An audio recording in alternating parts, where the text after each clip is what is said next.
Yes, salut à tous, vous êtes sur la chaîne RC Mumuse, la chaîne des débutants qui fait les choses sérieusement. On est au CMCT, près de Carrières-sous-Poissy, dans le 78, avec un monument de la RC française. J'ai l'occasion aujourd'hui de pouvoir voir monsieur Stéphane Roche, c'est bien ça? De Roche. Attention, c'est De Roche, il y a la particule, autant pour moi. Stéphane De Roche qui nous fait l'immense plaisir et la joie d'accueillir cette interview dans son petit planning de training. Voilà. Comment tu vas, Stéphane? Ça va très bien pour une belle journée. Ouais, c'est vrai, c'est pas simple. On a été confinés, on a été frustrés. Et maintenant, bon, on en profite. On espère que ça va continuer, hein, parce que c'est un peu particulier. Malheureusement, mais on sort. Ok. Tu fais des amicales, des petites challenge cup, des choses comme ça? Au moment, il y a rien. La prochaine course où je me suis inscrit, c'est la Wartel Cup à Nolémine fin août. Ah, on y sera nous aussi. On se retrouvera là-bas. Voilà. Super. Et après, je me suis inscrit à la course à Silverpen à Marseille. Ouais, c'est vrai. J'en ai entendu parler. On sera à la Donuts Racing. Non, ça, j'ai pas pu m'inscrire. Ok. Et tu vas avoir Reims vers novembre-décembre. Ouais, j'ai vu ça, là, j'y serai, et j'ai pas pu m'inscrire. J'ai raté l'inscription pour la course de Sucy-en-Brie. Pareil, j'ai raté moi aussi. Il y avait trop de monde. On a raté aussi, ouais, exactement. Voilà. On aura un représentant de la team RC Mumuse Tractour, puisque nous on a créé une team de pilotes en fait qui va un petit peu partout. Et on aura un représentant là-bas, je sais pas si tu connais, c'est Yann Ménard. Je suis déçu parce que j'adore cette piste. Tu l'aimes bien, tu la connais bien? Je la connais par cœur. Ah, bah, ah ouais, et il n'y a pas possibilité d'avoir une petite place supplémentaire? Il y a plein de gens en liste d'attente, ouais. Je peux pas passer par-dessus eux. Bon, bel état d'esprit. Ça va me réveiller en temps et en heure. C'est beau, c'est beau. Tu roules sur Mugen en ce moment? Je roule tout le temps sur Mugen. Ça fait un moment? Depuis maintenant 4 ans. Ok, MBX8 Team Edition? Voilà, ouais. D'accord, ok. Bon, j'imagine que tu en es satisfait. Oui, c'est très bonne voiture. Ah, c'est un châssis qui a fait ses preuves depuis quelques années. Ah ouais, marche très bien, une bonne voiture tout à fait. solide. C'est indiscutable, il n'y a personne qui dit le contraire. Donc tu as certainement fait le bon choix. Très bonne voiture. On va bientôt présenter sur la chaîne un MBX8 Eco version Team Edition. Ouais. On est en train de voir ça avec Monsieur Vrai, s'il nous écoute, s'il nous regarde, gros big up à lui. Et donc l'idée c'est de faire une petite interview parce que ceux qui sont peut-être sur la chaîne RC Mumuse ne te connaissent pas. Les gens du milieu de la RC de la compétition certainement, pour la plupart d'entre eux, hein, n'est-ce pas? Et dans un premier temps on va faire une petite rétrospective de ce que tu as fait dans la RC, ton palmarès. Et puis ensuite ta vision de la RC, enfin, ce que tu trouves d'intéressant et de plutôt bien en place aujourd'hui, et comment tu vois la RC demain au niveau des clubs, des circuits, des compétitions et autres. Voilà. Bah justement, quand est-ce que ça a commencé et tes premiers amours? Je crois que c'est le deux roues motrices, toi. Comment? Tes premiers amours, c'est le deux roues motrices. J'ai commencé en deux roues motrices, mais ça c'était j'avais 14 ans. Ah, je suis bien renseigné alors là-dessus. À l'époque là, il y avait que ça quasiment. On commençait par du deux roues motrices et les 4x4 n'étaient quasiment pas répandu. Quasiment pas. Hein. Exactement. La première voiture, c'est un micro racing. Ouais. Donc propulsion, sans différentiel à l'arrière. D'accord. Une voiture basique. Ok. C'est une voiture qui avait 35 ans. Ah ouais, quand même, effectivement. D'accord. J'ai commencé par ça, après j'ai passé par des rallyes et après en compétition j'ai commencé avec des Magnum. D'accord. En Okay. 4-2 et après 4-4. 4-4, ok. Et sinon, première compétition, premier contact avec... J'ai commencé la compétition en 1988. Ok. J'ai pu passer mon permis, j'ai pu me déplacer. Donc j'ai commencé les compétitions à cette époque-là sur Mugen. Ah déjà. J'ai roulé très longtemps sur Mugen. D'accord. Ça fait un petit crochet par HB Racing. Après j'étais pilote, j'ai eu la chance d'être pris dans l'équipe à JP Racing, Jean-Paul Calandro, qui m'a pris comme pilote. Donc j'ai piloté sur ses moteurs et en même temps, comme il importait les Mugen, j'ai continué sur Mugen. D'accord. Jusqu'à l'apparition du MBX5, sur lequel j'ai pas pu rouler parce que il n'importait plus la voiture. Ah oui. Donc je suis passé chez Kyosho. Ah, t'as fait un passage chez Kyosho. Voilà. Ok. Ok. Et les premières victoires, Première victoire, ça a toujours été quasiment au début en régional. Ouais. En championnat de France, des podiums. En élite, hein, j'ai fait ma première année en qu'on appelait à l'époque le championnat de France B, qui est maintenant le national. Première saison, j'ai eu 5. C'est beau. Ah ouais, bon résultat. Première saison de championnat de France, j'étais content. C'était ma première, quasiment la première année. Ok. Et Donc, je suis passé tout de suite en championnat de France A. Et là, Et c'est... là, ça a été un peu plus dur. Ça rentre un petit peu plus les choses, surtout que j'ai toujours été tout seul, donc pas de mécano. Ah oui, donc tu faisais tout seul de A à Z, toi. Malgré que tu sois pilote de team et autres. À cette époque-là, j'étais pas pilote du tout. Ah, c'était précédemment. Pilote Ok. lambda. Comme nous, quoi. Comme maintenant, il faut commencer à être pilote lambda. Il n'y a pas de chercher des sponsors.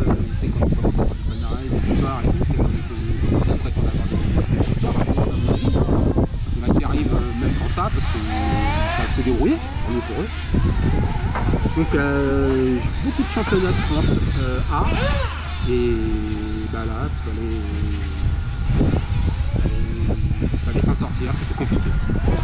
Ok, ton meilleur souvenir en championnat de France A? Championnat de France, ouais. Il n'y en a pas qui me reviennent vraiment à l'idée. J'ai fait une Coupe de France, j'ai fait un podium à une Coupe de France il y a très longtemps à cette bête dans l'Est. Philippe Lachat avait gagné, donc c'est pas très longtemps. Un pilote que j'ai toujours trouvé très unique pour moi, c'est le meilleur pilote français. J'avais fini 3e. J'ai dû finir la meilleure place en championnat de France, c'était 2e place. Ah ok. Jamais gagné. Ah quand même. Ah mais t'étais aux portes hein. J'étais aux portes, j'ai même failli une année, je me battais pour le championnat de France. Et malheureusement, un problème mécanique dans une remontée et ça s'arrête là. Ah ouais, ça c'est les sports mécaniques, il y a le pilote, mais il y a la machine. Voilà. Et la machine, des fois, elle nous trahit. Et ouais, c'est impitoyable. Ça c'est dur ça. Je pense que c'est les... Quand quelque chose te tend les bras, quelque part c'est pour toi, t'es le meilleur sur le moment, mais c'est la mécanique qui lâche, ça doit être horrible ça. Et à cette époque-là, la mécanique elle a lâché souvent. Maintenant, les produits sont quand même beaucoup plus aboutis, plus fiables. On a beaucoup moins de problèmes qu'il y a 20 ans. Hein. Donc j'ai fait aussi pas mal de championnats d'Europe, j'ai dû en faire une... J'allais te poser la question, bien joué. Une bonne quinzaine, voire si ce n'est plus. Ah ouais, quand même. Ouais. Sélectionné aussi pour des championnats du monde. Joli. Le premier c'était en Angleterre, à Beaulieu. Ensuite j'ai eu Coimbra, Portugal. Et après j'ai eu la chance de pouvoir aller aussi en Thaïlande. Faire le championnat du monde à Pattaya. J'allais te dire. Très très beau souvenir ça. C'est vrai. Peut-être le meilleur à l'étranger. Voilà. C'est vraiment un super, on a passé 10 jours là-bas avec ça. Avec un vrai dépaysement aussi d'autres planètes. Ouais, je vois très bien. Dans le monde, une piste complètement, pour nous, qui était complètement surréaliste, on va dire. Ah ouais, c'est... Je sais pas si il y a encore des images qui prennent des championnats du monde, c'était vraiment une piste extraordinaire. Ok. Et donc, on voit que tu n'as pas lâché en fait, parce que si tu es là aujourd'hui, c'est que l'amour du pilotage, la passion de l'RC, tu l'as toujours. Tu as toujours le virus. C'est une passion, pour moi c'est une vraie passion. Ouais, ça se voit, ça se voit. Et puis on voit que tu prends plaisir à en parler, tu as le sourire, tu es disponible, tu te prêtes à l'exercice pour la chaîne. C'est ça, pour m'amuser, un grand truc. Je suis là pour m'amuser. Ça fait un championnat en régional. Voilà. Je viens là pour me faire plaisir. Ça reste intact. C'est une vraie passion. Eh ben c'est bon. Ça prend beaucoup de temps, quand on est mordu, À qui le dis-tu? Bah, jour et nuit, mais presque. Hein, bah c'est ça. On passait beaucoup de temps, surtout côté. En ce moment moins parce qu'on n'a pas de compétition, mais on n'a pas de course tous les week-ends. Ouais, je sais. On a beaucoup plus de temps. Mais tu continues les courses donc? Cette année, non, il n'y en aura pas. Oui, mais dès qu'il y en a, ça y est, t'es là. Je repars, je suis reparti, il n'y a pas de problème. Ça fait plaisir. C'est beau, souci, hein. C'est beau. T'as déjà roulé avec Yannick Aigouin, Guillaume Vray, Sébastien Martel, tous ces gens-là? Sébastien Martel, il y a très longtemps qu'on se connaît. On a fait des championnats de France depuis très longtemps. Et Yannick Aigouin, je les ai connus depuis gamin. Plus jeune, ouais, bah oui. Je les ai vus arriver dans les RC, il y a jusqu'à les deux, là, ils sont arrivés, ils nous ont tous mis d'accord. Maintenant, il y a plein de petits jeunes qui arrivent là, qui vont marcher très fort, j'espère pour eux. C'est beau. Après pour eux, il va falloir qu'ils aillent continuer un petit peu les championnats du monde, parce que là c'est vraiment les gros challenges. Le championnat de France et l'Europe aussi, c'est pas facile. Hein. Le championnat d'Europe, déjà. Le championnat d'Europe, c'est quand même un très haut niveau. Ouais. Maintenant, il y a des parce que j'ai compris, c'est disputé. Sont issus de l'Europe, donc forcément, il y a beaucoup de potentiel en Europe en ce moment. Déjà faire des bonnes prestations en quart de finale, demi-finale en championnat d'Europe, c'est déjà C'est déjà quelque chose. Il y a un top 25 qui a circulé là, je ne sais pas qui l'a édité, il tourne sur Facebook un petit peu dans le milieu de la RC. Et apparemment les pilotes les mieux classés dans ce top 25, ce sont des Américains et des Italiens. Et ils prennent toutes les courses, que ce soit dans toutes les disciplines, c'est vraiment ce que j'ai pu voir. Donc tous les pilotes européens ne font pas toutes les disciplines. D'accord. Et ce qui peut, je sais pas comment ils font leur classement, si c'est fait que sur une discipline. Tu l'as déjà vu ce classement? Oui, je l'ai vu. Là c'est un pilote Tecno. Ah oui, bah c'est celui-là, voilà. Il y a un seul français, c'est Renaud Savoya dedans. Pour moi, le classement, il est comme il est. Je sais à peu près les critères, fonctionnement. Je sais pas. Oui, c'est vrai que c'est pas expliqué. On ne sait pas trop sur pourquoi ils se battent. Ok. Vu qu'il n'y a pas de course en ce moment internationale. Ouais, on peut juger des pilotes comment c'est par rapport à des pilotes européens. On a sur ouais, je vois ce que tu veux dire. Pour moi, il n'a pas vraiment d'importance. Pour eux, c'est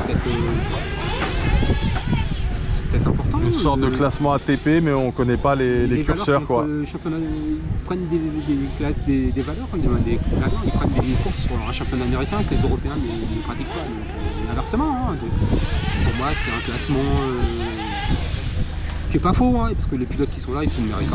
Oui, il y a des gens quand même très très forts hein, dans le listing. Le classement, tous ceux qui sont dedans, ils méritent, hein, pas de problème. En tout cas, pour nous, à notre niveau, en première lecture, point d'interrogation sur la manière dont c'est compilé et compté. On ne sait pas sur quelle discipline, si c'est fait que sur le TT1 8e ou si c'est fait sur toutes les disciplines. Apparemment, c'était un 8 nitro qui était précisé sur le classement en question. Il n'y a pas beaucoup de courses, pour nous, il n'y a pas de courses organisées. Donc, refaire un classement sur zéro course,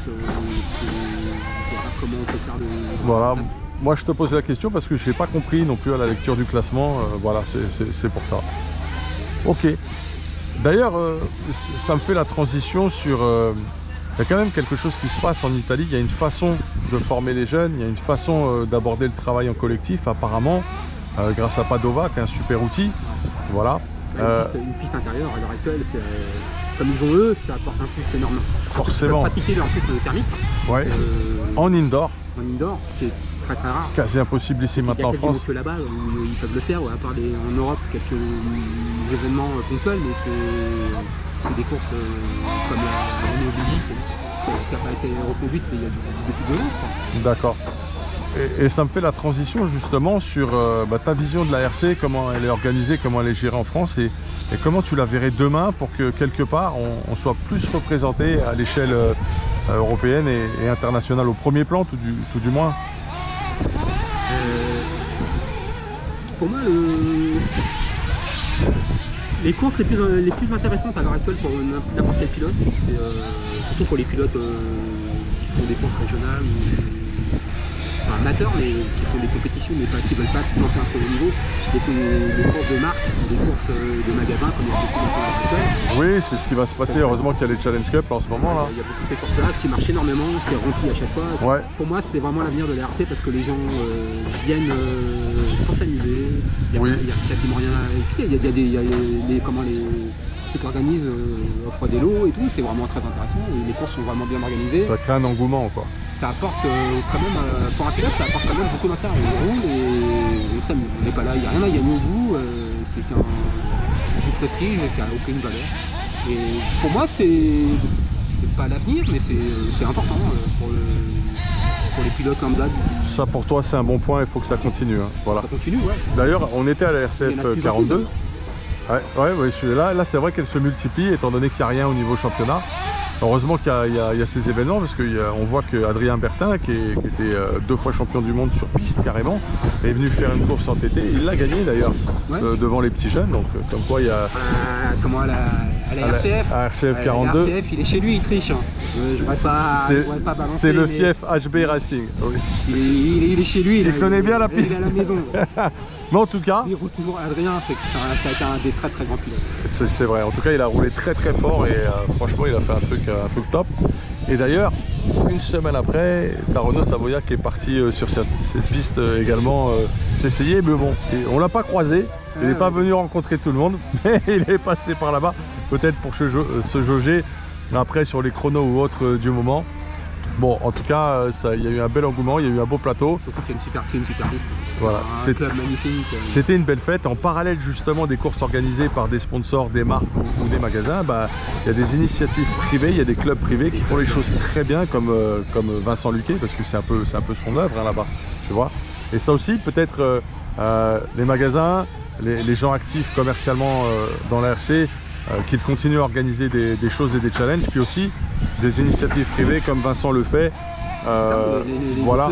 Les clubs c'est à encourager également. Peuvent faire des grosses courses, il n'y a pas de problème. Les clubs aussi. Ils ont du monde, hein, là-dessus. Tout à fait. Des courses comme ça, ponctuelles, sur 2 ou 3 jours, ça intéresse beaucoup de gens. C'est des belles fêtes. Ils ne veulent pas s'investir dans un championnat de France sur toute la saison parce que ça c'est coûte contraignant, cher, c'est contraignant. C'est vrai. Ils préfèrent aller faire plein de petites courses qui sont grosses quand même, parce que des fois c'est bien souvent des courses de 3 jours. Ouais. CF, on fait que 2 jours. Ah oui. On est beaucoup moins maintenant. C'est des CF, quand on est 81, c'est un grand maxi, on est en élite. Hein. Donc ce qui est bien, c'est qu'on a plus de roulage, mais on aime bien voir du monde quand même. Ouais. La course c'est plus intéressant quand il y a 100 pilotes que quand on est 50. Alors déjà il y a ça, et puis aussi le fait que ce soit super ouvert, ça crée un public autour de la piste, chose qui est un peu rare en fait. Et quand tu vois ce qui se passe aux États-Unis sur la course qu'il y a eu à la Nitro Blast dernièrement, il y avait carrément des gradins tout autour de la piste indoor. D'ailleurs, aux États-Unis, ils ont quand même une philosophie du spectacle qui est total, marketing, spectacle, voilà. On arrive des fois, on va voir dans certaines régions pas mal de public, hein, dans le nord ou dans l'est. Les gens le dimanche aiment bien sortir et ils vont voir ces genres de trucs. Hein. Mais on voit le chemin à parcourir. Malheureusement, c'est mal. Il n'y a pas d'information, c'est pas annoncé sur les radios ou sur les clubs depuis Suisse. Alors il n'y a pas de vision des événements, c'est ça qui nous fait un peu peur. T'as Circus qui essaye de faire le boulot, Circus RC. Après, oui, ça touche que les gens de la RC, ça touche pas le public. Ok, il n'y a pas de médias mainstream, c'est ça que tu veux dire, j'ai compris, d'accord. Quand on arrive des fois dans la province, que ce soit dans le nord ou dans l'est, on faisait des cours dans l'est, on arrivait dans le village, il y avait des banderoles avec des voitures, les gens ils... D'accord. Maintenant, c'est que des gens qui connaissent, il faut vraiment connaître pour venir à ces courses-là. Eh ben justement, tu vois, c'est intéressant ce que tu dis là aussi, ta vision d'avant et de maintenant, c'est parce que nous on a créé la chaîne justement pour essayer de démocratiser, de vulgariser et de diffuser tout ça massivement en utilisant les réseaux sociaux sur internet.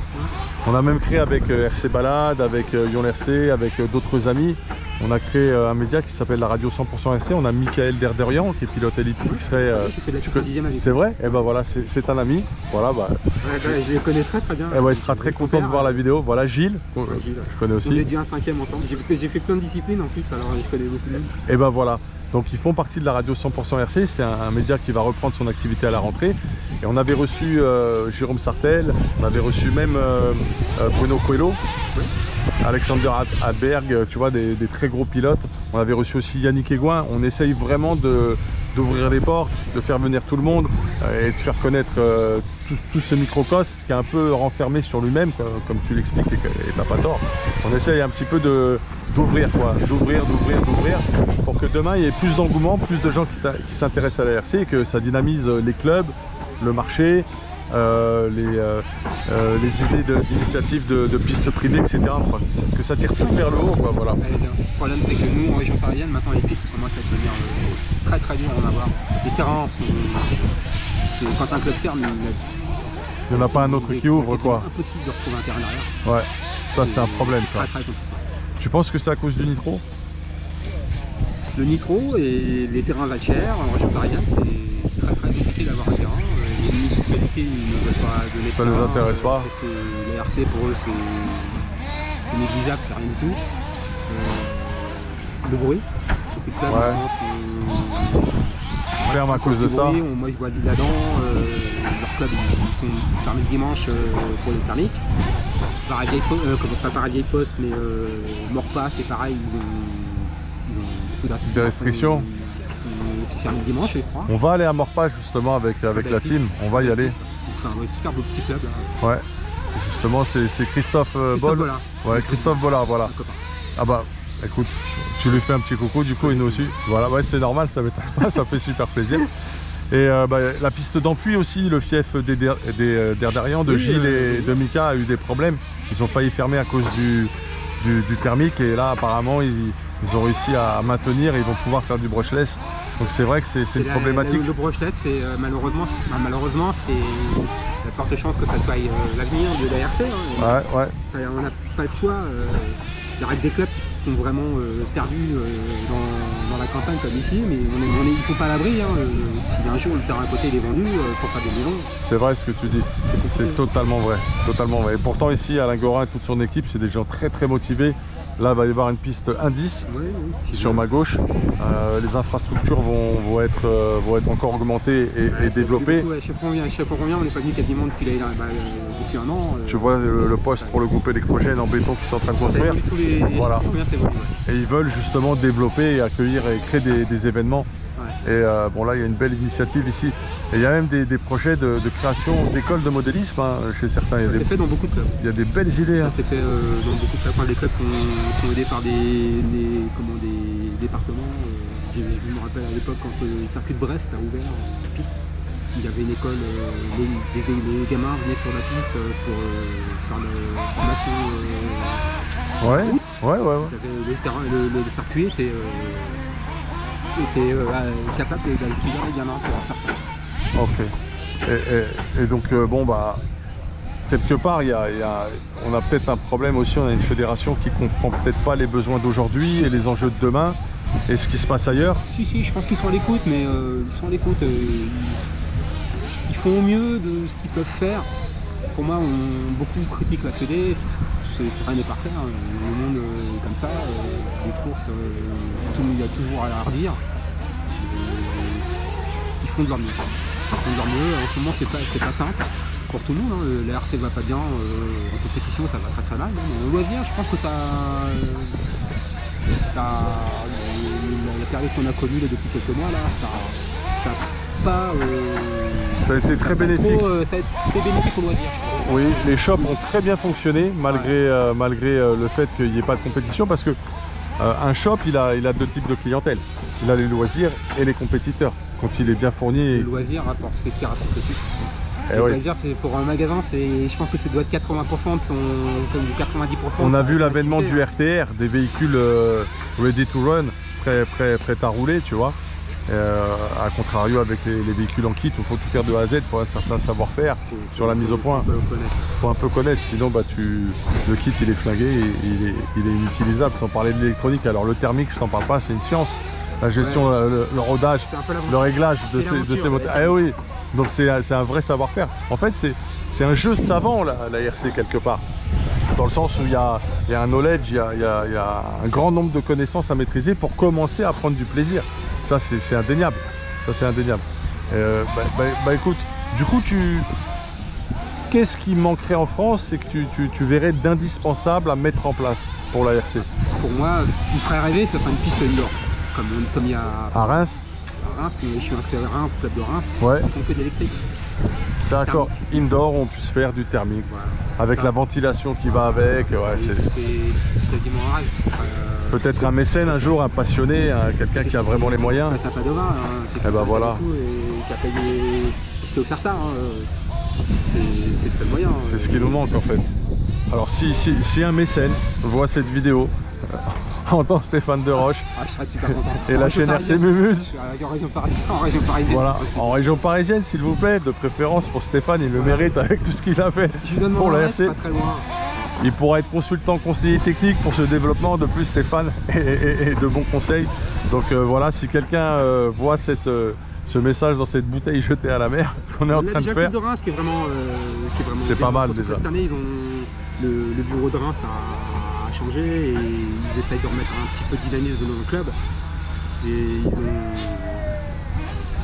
crois qu'ils avaient projet de refaire la piste cet été, mais ce qui se passe, ça a été mis à l'eau parce que le Covid leur a coûté très cher.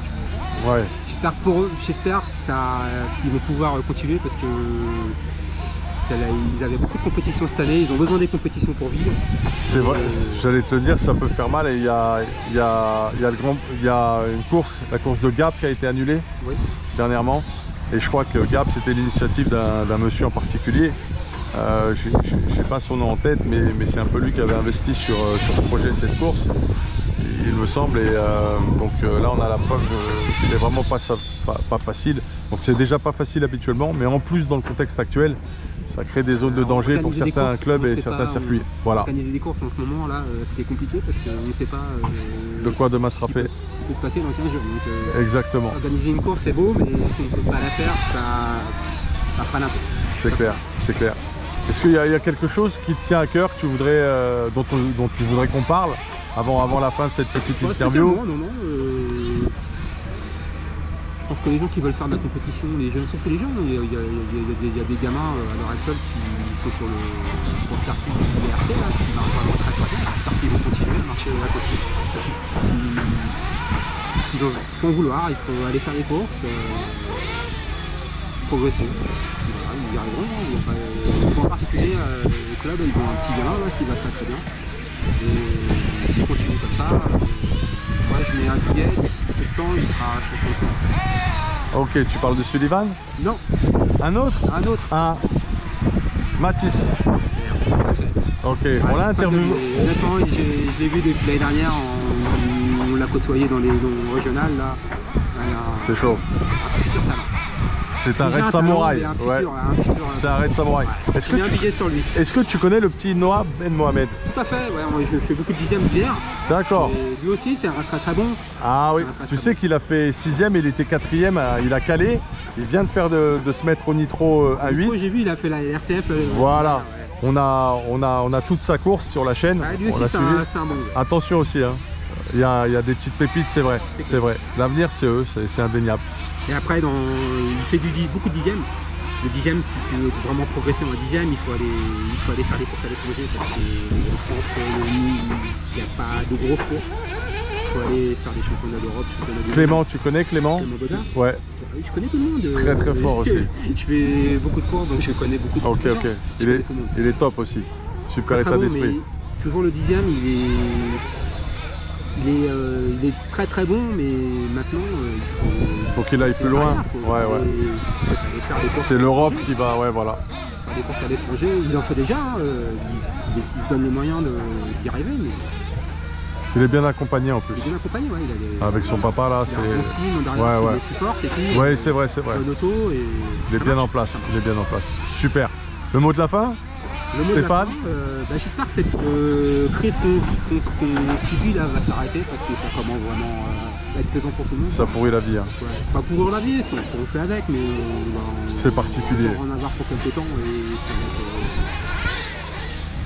ça va être compliqué pour les clubs, pour les RC. Je vois. Mais même pour nous amuser, même le dimanche c'est compliqué, hein, c'est pas cacher la face. C'est clair. C'est pas marrant de venir avec un masque. Je te jure, on a fait tout la RCF comme ça, c'était spécial. Ouais, faut s'habituer. Hein. Faut s'habituer. C'est pas facile. Ok. Voilà. Eh ben, on te remercie beaucoup. Je te remercie au nom de la chaîne RC Mumus pour ta disponibilité, ta gentillesse. Et je te dis à très bientôt. Ravi d'avoir fait ta connaissance aujourd'hui. Ok. Et puis on se reverra à Nelly. Et c'est ça. Donc big up à tous. Hey, bye bye. Ciao. Salut Stéphane. Salut.